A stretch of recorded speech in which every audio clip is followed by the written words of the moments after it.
You've been watching developing news coverage on 12 Plus. 12 Plus is dedicated to covering developing news, and breaking weather any time of the day or night, 24/7.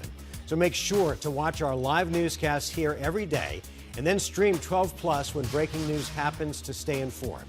Thanks for watching, and more 12 Plus content is ahead.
I'm Mark Curtis, coming to you with developing news coverage right here on 12 Plus. The live stream will begin at any moment, so keep it right here to watch the live stream. Again, the live stream will begin at any moment.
You've been watching developing news coverage on 12 Plus. 12 Plus is dedicated to covering developing news, and breaking weather any time of the day or night, 24/7. So make sure to watch our live newscasts here every day and then stream 12 Plus when breaking news happens to stay informed. Thanks for watching, and more 12 Plus content is ahead.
Twelve News starts now. And thank you for joining us on this streaming edition of 12 News. I'm Troy Hayden. The Valley hit with one of the wettest storms we've seen, not just in years, but in our history. We'll have all the stats for you coming up in a minute. But the rain gauge at Sky Harbor Airport showed nearly 2 inches of rain has fallen there since midnight. And the effects of that rainfall are being felt all over the valley. We begin our coverage with an Arizona town that definitely didn't need more rain. This is Globe. That whole area, including much of the downtown business district, flooded out by a powerful storm just last month. Globe is about an hour east of the valley. The cleanup's still underway there from that last storm, and many businesses are still closed. So Globe hit again today. We're still working to find the extent of this latest damage, but again, as you're looking at it here, that downtown area again, and you can see that Pinal Creek that runs through Globe overflowing its banks again. US 60 has been closed much of the day just south of the area because of flooding. We have a crew live there. We'll go to them in just a minute. Another community east of the valley was warned they may have to evacuate because of the rising water there. This is Queen Valley. It sits just east of Apache Junction, and Queen Creek runs through this area, home to roughly 800 people. Pinal County put all of them on set evacuation status because of this. Again, muddy, churning water moving through the area, saying the rising waters there were a big danger. We got multiple calls. There was one lady in particular that she called up and she said she had 3 foot of water inside her house. We had another couple that called up. He explained that his spouse was in a wheelchair and that they had water coming inside their house. We had a total of 15 houses, give or take. We're still counting on them, but about 15 houses that had actual water running inside their house. So again, several homes flooded out, but the water started receding before that entire area had to be evacuated. Now here in the metro area, we saw a lot of street flooding. The heavy rain, too much for gutters and storm drains. This is Mesa, Sossaman, and Elliott. So this is kind of the eastern part of the city. A lot of construction is happening in this area, but again, the road totally flooded out and definitely rolling the dice as drivers try to go through this area. In Tempe, an industrial area just to the east of Sky Harbor Airport hit by flooding. You can see these cars here. Yeah, not great. Sky Harbor recorded nearly 2 inches of rain, remember, today. So this is 10th Place and 52nd Street. The road shut down to keep more drivers from having expensive repairs on their cars like these two you see here. South Phoenix, this is an area of Baseline and 40th Street. Now this area of Phoenix is prone to flooding, water coming down off of South Mountain and rushing into neighborhoods. You can see a lot of debris in there, big chunks of rocks and mud. There's been flood control work done over the past several years in this area, but not enough to keep these streets clear. A little west of that, 19th Avenue and South Mountain also hit that same issue of water coming off of South Mountain and rushing into neighborhoods. Again, big flooding all over today. Even in the North Valley, this is a more mountainous area. Residential area in New River also flooded out. This road closed. Tanya Trail. A lot of water there, making a big, muddy mess. So we have some breaking news for you as well. We're following out of Buckeye. So this is video from Sky 12 of a Rainbow Valley. That's where a volunteer group is out searching right now for a man who's been missing since early this morning. They found his truck. You see his truck right there. It's in this flooded wash, but he's nowhere to be found.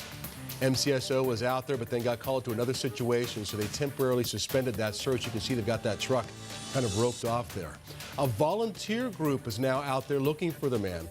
We have a crew on the way to the area. We'll have a full report for you tonight at 10 o'clock.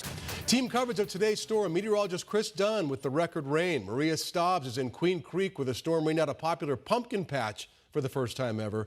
But let's start with Sean Rice, east of the valley. And Sean, I cannot believe that Globe, after all they went through just a few weeks ago, is hit again by flooding. Yeah, Troy, that's absolutely right. Good evening to you. Just 2 short weeks ago, this entire community was hit with that deadly flooding. Multiple people lost their lives because those floodwaters just ripped through the downtown Globe area, the areas of Miami, Claypool, these small towns. A lot of people have lived here for their entire life, and I've heard multiple times they have never seen a 2-week period with as much rain as this area has seen. Let's take you to video of what it looked like this morning. This video here is given to us by Phil Smith. He is a deputy with the Gila County Sheriff's Office. He was stationed right here along Broad Street in downtown Globe, and you can see it around 10:15 this morning. Those floodwaters leaping from beyond the Pinal Creek area. That's the creek that runs right through the Globe area into the downtown streets area. Many of these businesses were already in the process of picking up the pieces and reinstalling drywall, and now they're having to do it again because of these floodwaters. We want to take you to some video given to us by Janet Klein. She drove through the areas of Miami, Globe, and Claypool this morning. From her video vantage point, you can see the waters coming from down the Pinal Creek from the mountain areas east of Globe, and the water's flowing extremely fast. It's nearly overflowing the creek area and over multiple bridges through the area. These businesses in downtown Globe for the last 24 hours have placed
any businesses opening beyond this, because if they have public down there, then it stretches out our resources, and at nighttime it's a lot harder to do any type of search and rescue. So, and they were fully cooperative. We had no businesses open down here, and that is in effect until Tuesday, unless the weather cooperates and it gets better. And no injuries or, of course, deaths this time around? None at all that we are aware of. I don't know about Miami. Miami, 6 miles west of us, got the brunt of this storm. They have a lot of debris, a lot of dirt, debris on their downtown areas. So they took the hit this time. Anything people can do to support your community this time around? You know, it's going to be a little bit of cleanup here. I'm sure Miami's going to need some help with a lot of cleanup. I always tell people what it is to help get our businesses and residents back is to donate to the United Fund of Globe Miami. That money goes directly, working with Arizona Local First, and the Salvation Army goes directly to them now, where they can start their recovery and rebuild. Mayor, thank you so much for your time. Appreciate it. Thank you. Troy, we'll send it back to you again. I think this community really can just get people's thoughts and their prayers right now. There is another round, we understand, of some light rain coming to this area tonight, and so we're just hoping with all of these locals that it doesn't have a major impact. We'll send it back to you. Yeah, and I know Miami got hit hard with this last series of storms a couple of weeks ago. Sean, so interesting behind you. So that muddy area, is that as high as the water got in this latest round? Because the street that you're on right now looks pretty clean, and then all of a sudden you get all that mud. Yeah. Yeah, it does. And from talking to the locals, the reason that specific street there, that's Broad Street, for about less than a quarter of a mile is the muddy portion, is because the Pinal Creek area runs right through that, right below there. That's a bridge that you have to cross on Broad Street. And so when the water overflows, that's the area that is hit the hardest. Right along this street and east of where we are standing is completely clear. And I think it goes to show that this time around, it was not nearly as bad. Yeah, and the mayor was talking about cleaning out that creek a bit, and maybe that helped as well. So there wasn't as much, debris and things in there to back that water up like there was a couple of weeks ago. All right, Sean, thank you. Nice reporting out there. Yeah. You got some video now of flooding near Mesa Gateway Airport. So again, this is out to the east as well. All these cars kind of moving through, except for that one driver. And it doesn't take that much water to get up into your engine. There's so many electrical and so much technology inside your motor anymore that if you get that much water splashed up in there, sometimes you are in some big trouble. All right, Chris Dunn is here now. And Chris, we teased it a little bit, but we're talking about, you never hear of almost 2 inches of rain at Sky Harbor Airport in one day. Yeah, this was a big deal. 2 weeks ago, we had 1.64. That was a daily record. 1.96. I woke up this morning and I was looking through all of the reporting and I saw this number and I was a bit surprised because we were expecting an inch to possibly up to 2 inches, and we had a number of spots over 2 inches. The previous record, 32 hundredths back in 1957. Remember, yesterday's record was 31 hundredths. And that was back in the 1920s, and we broke that with the 7/10 of an inch. So between the couple of days, we've had over 3 inches of rain. This is the fourth wettest day on record in October, the fourth wettest day, the fourth wettest October now on record, and the 15th wettest single day on record in Phoenix. For the next 36 hours, we will add additional rain onto what we've had, but not in the inch to 2 inch category. Most likely about a half inch to maybe a third of an inch, according to some of our computer forecast models. A fairly quiet situation here on the radar right now around the Phoenix area. There may be 1 or 2 spot showers that develop as we get into the overnight hours. But as we expected, the bulk of that moisture and all of the rain across Pima County and into southeastern Arizona, focusing in on Globe and Superior on down the road, the 60. There still is a flood warning in effect here that goes until 6:30 just because of all of the runoff that we've seen so far today. There's not a whole lot of active weather. We saw in Sean's live shot that things are pretty dry right now. But again, the runoff from all the surrounding hills and the earlier rain that we've had, 3 inches of rain as estimated by the Doppler radar. So a lot of rain in the Globe, Superior, Miami area, and even in the valley too. The radar estimates of 4.2 inches in the East Valley. Here are the real numbers from the Maricopa County Flood Control District gauges. About 2.5 inches of rain in Gilbert and almost 2 inches of rain for Queen Creek and Mesa. Apache Junction over 2 inches, 2.13 for Chandler. over 2 inches in Tempe and Ahwatukee, but some folks didn't get quite as much. Now, I've had reports from our weather watchers in the city of Maricopa with over 2 inches of rain. The gauge that's just north of town, a little less than a ½ inch, and about a quarter of an inch of rain in Glendale, but 1.5 for Avondale. Really kind of hit and miss on the west side, but really affecting the east side communities. You can see that swath of that heavier rain. Here's the projection for what we're going to see through the overnight hours. Again, a couple of spot showers here and there, and generally pretty light amounts. That's what we're expecting. Less than 1/10 of an inch for most of the valley. This takes us through about 8 a.m. tomorrow. But in the afternoon, I think tomorrow afternoon, 11 a.m. till 6 p.m., that's going to be our next opportunity, our last window of opportunity for getting some of this rain with that tropical connection. You could feel the tropical air outside right now. It is just downright muggy. So perhaps up to about a ½ inch, maybe 3/4 of an inch of rain in some isolated pockets. Most of us will see about 1/10 of an inch to 1/4 of an inch. We'll take you through hour by hour with Futurecast for tonight. And as we go into the overnight hours, this is 10 o'clock tonight. Again, little spots here and there, and we'll see those pop up from time to time. Not the really widespread swath of heavy rain and the crashes of thunder like we've had the last couple of nights. As we go into the morning hours tomorrow, this is 10 a.m. on Monday.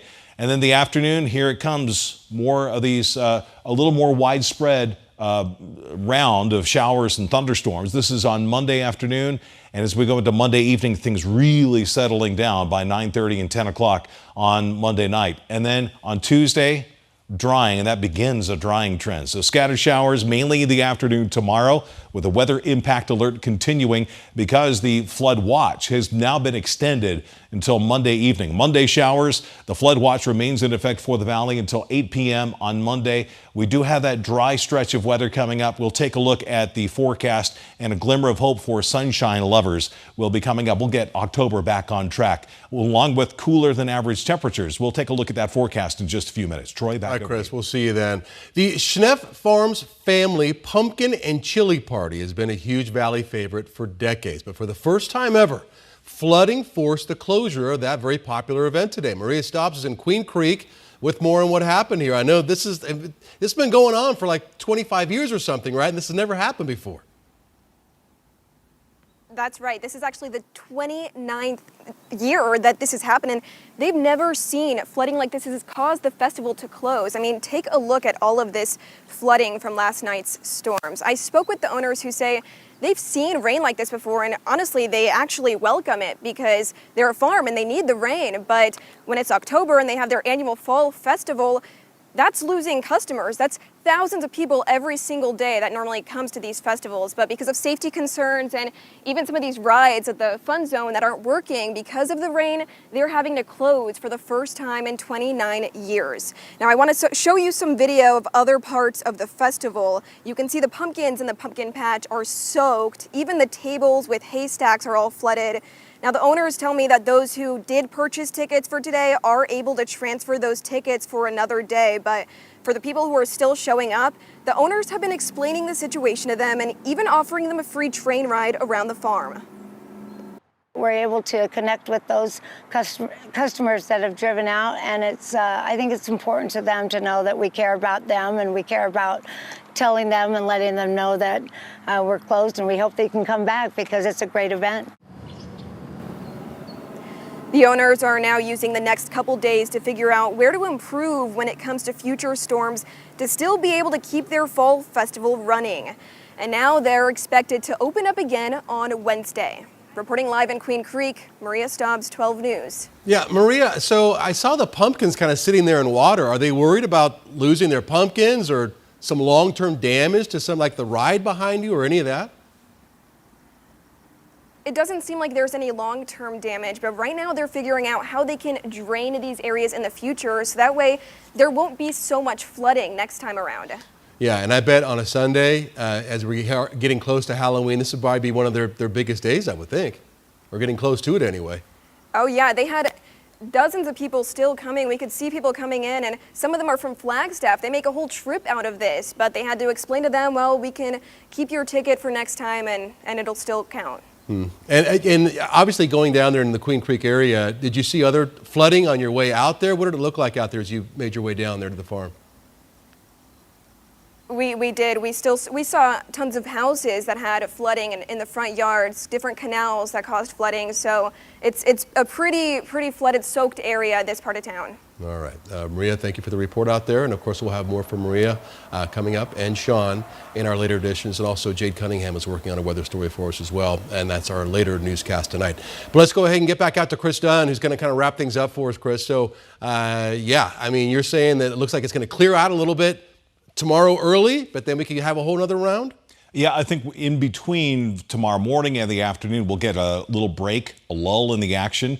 And then the afternoon is going to be the last surge or the last gasp of this tropical moisture for the 1-2 punch from Priscilla and Raymond, two different tropical systems that have contributed to a several-day stretch of some stormy weather here across Arizona. Things pretty quiet right now for most of the valley. All of the stormy action is down here across Pima County, down to the south. There are some hints of some light rain trying to get into the valley, and that's generally what I think we will see for the rest of this evening. Rocky Point getting some of this storm action as well, lifting up to the north and coming out of the Gulf of California. The Gulf waters, by the way, are still in the mid to upper 80s in some cases, so really contributing to this tropical air mass. Dew point is 66. Our current temperature is 80 degrees, relative humidity 62%, almost feeling Florida-like, almost.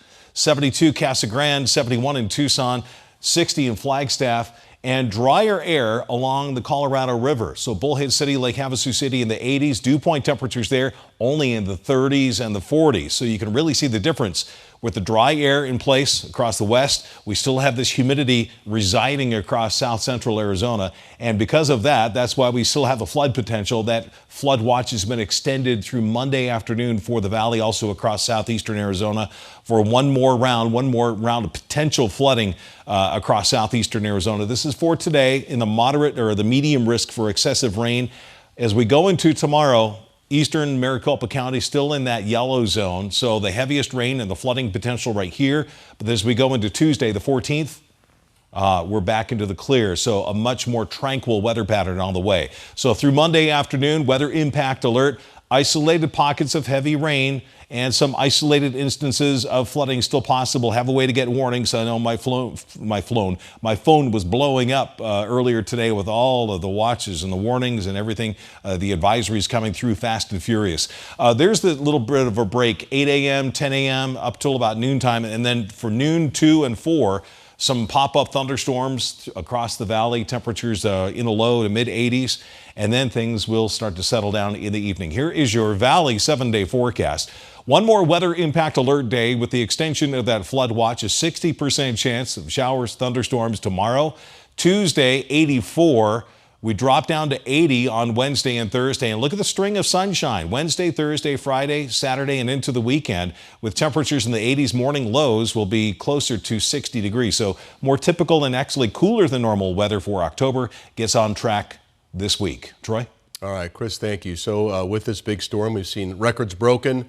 We've seen some damage to property. We've seen some cars that aren't in great shape. But one thing you hate to see is a loss of life, and we could be dealing with that in the Southwest Valley. So let's take one more look now at the search for a missing man in Rainbow Valley. So this is south of the Estrella Mountains, so it's in the Southwest Valley. And as the sheriff's helicopter is going over, so this is their main search and rescue helicopter they have, MCSO. And this is what they do. So they'll fly low over the top of this flooded out wash here and see what they can see. So this is a live video, again, of the helicopter getting back in the search. And you can see they've got the one rescuer out the side. So if need be, he can actually drop down and have what they call a screamer suit or some sort of a loop that they can put around a victim who would be down there if, you know, he's clinging to a tree or they spot him down there. So we don't know exactly what happened to this man. His truck was found in the flooded wash. He has not been seen. We had initial reports that he went missing, or was reported missing anyway, very early this morning, about 3:30 this morning. There's also a volunteer group out here looking for this man. And we had the truck, we were showing it to you just a few minutes ago, and it appeared to have a lot of damage on it. It looked like it may have rolled over as well. So we have a crew on the way. We'll have a report for you tonight at 10 o'clock, and we'll continue monitoring the aftermath of today's storm, as well as look ahead at more rain. So stay with 12 News and 12 Plus for all the latest updates, and we'll see you later tonight after the game and locker room right here on 12 News.